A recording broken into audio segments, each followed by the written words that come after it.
Welcome to Humor in the Bible. Yes, God has a sense of humor. You need to have a sense of humor. I believe from the book of Proverbs and from anecdotal evidence that you will live longer if you have a sense of humor. And I often want to point out humor in the Bible. Now, Purim is a time for a certain amount of levity, and the Jews celebrate Purim at this time of year as I'm speaking. And the book of Esther does have one humorous chapter that I want to go into. And it's interesting. We come to the time when it's really dramatic and really serious. And yet, within this very dramatic and serious time, there's this humorous episode, and it's the beginning of the turning of the tables, the beginning of the turning of the tide. That night the king could not sleep. I'm in Esther 6. So one was commanded to bring the book of the records of the Chronicles, and they were read before the king. And it was found written that Mordecai had told of Bigthana and Teresh, two of the king's eunuchs, the doorkeepers, who had sought to lay hands on King Ahasuerus. Then the king said, "What honor or dignity has been bestowed on Mordecai for this?" And the king's servants who attended him said, "Nothing has been done for him." So the king said, "Who is in the court?" Now Haman had just entered the outer court of the king's palace to suggest that the king hang Mordecai on the gallows that he had prepared for him. The king's servant said to him, "Haman is there, standing in the court." And the king said, "Let him come in." I'm in verse 6. So Haman came in, and the king asked him, "What shall be done for the man whom the king delights to honor?" Now Haman thought in his heart, "Whom would the king delight to honor more than me?" And Haman answered the king, "For the man whom the king delights to honor, let a royal robe be brought which the king has worn, and a horse on which the king has ridden, which has a royal crest on its head. Then let this robe and horse be delivered to the hand of one of the king's most noble princes, that he may array the man whom the king delights to honor.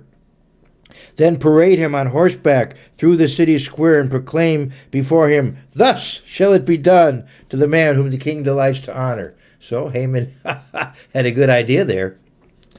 Then the king said to Haman, "Hurry, take the robe and the horse as you have suggested, and do so for Mordecai the Jew, who sits within the king's gate. Leave nothing undone of all that you have spoken."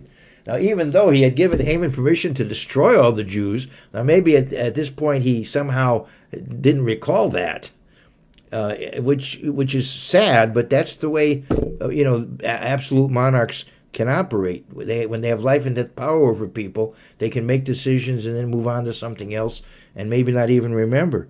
At this time, he just remembered that here Mordecai the Jew had saved his life, not been honored, so go honor him and do exactly what you said. And of course, Haman would have to be the one then to, as he said, let one of the king's most noble princes conduct him. So he took Haman and said, "You conduct him."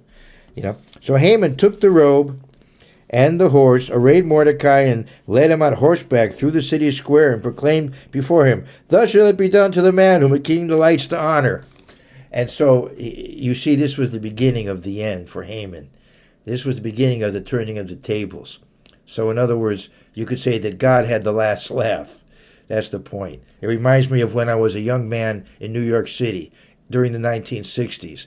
I want to tell you something. In the 1960s, New York is where the action was, and I was right in the center of the action. I used to hang around, for example, Columbia University. I wasn't a student there, but I used to hang around there.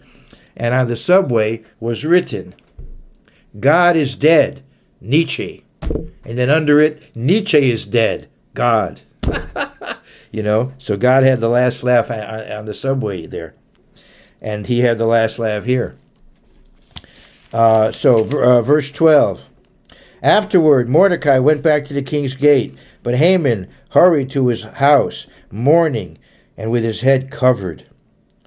When Haman told his wife Zeresh and all his friends everything that had happened to him, his wise men and his wife Zeresh said to him, "If Mordecai, before whom you have begun to fall, is of Jewish descent, you will not prevail against him, but will surely fall before him." So they began to sense that things were turning around. This looks really bad. And you know what? Just then, somebody came and invited him to the banquet. And you know what happened at the banquet if you read the rest of the account.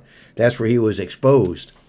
So it's interesting how it ends. While they were still talking, this is called irony, where we know more than the characters in the book, right?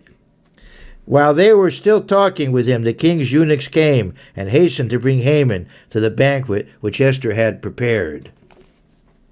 So you see, in a most dramatic and serious time, quite a bit of humor here. And so we do see again another example of humor in the Bible.